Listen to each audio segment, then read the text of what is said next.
There are about 600 species of spider in the British Isles, all of which are carnivores. The garden or orb spider is the one which spins the large vertical web often highlighted by mists or morning dew.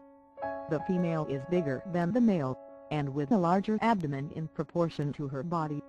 Their color can range from almost black to pale ginger, as with this specimen, and there is a characteristic pattern of white dots on the abdomen epistosoma, usually in the form of a cross.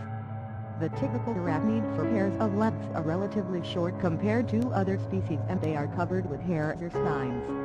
They are attached to the front prosoma of the two-section body behind the mouth parts chelicerae and pedipalps, which are used for holding prey, and in the male, for holding the female when mating.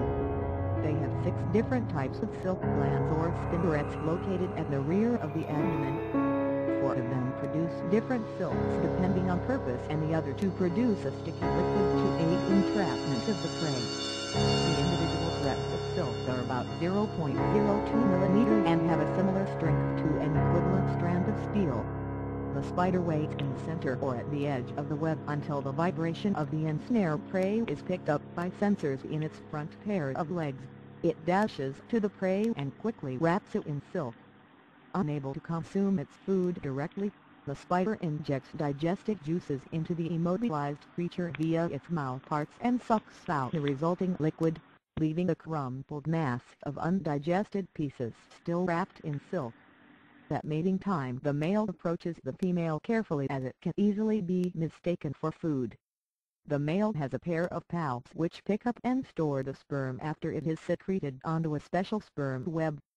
When a suitable mate is encountered, the palps are inserted into the epigastric furrows on the abdomen of the female and the sperm is released. It is then stored in seminal receptacles until the eggs are laid. The male dies a short time later. The female leaves her web and finds a suitable place, usually a crevice in bark or under a windowsill, to attach the egg cocoon which she makes from her silk as she lays the eggs. She remains close to the cocoon to repair any damage, but after a few days she too dies.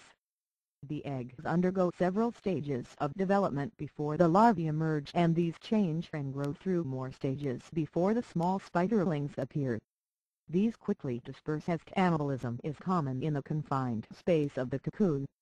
They climb to an open perch and produce strands of silk which are caught by passing wine, and they fly away, known as ballooning. From the experience of Omer Ganem, the expert in insectology in natgeo-team, he found that orb spiders are friendly for gardeners and not venom. They sometimes bite if they felt any danger approaching. Orb spiders help gardeners. They eat harmful pests in the gardens like carrot fly grub and aphid insects. So, it's good to keep them in gardens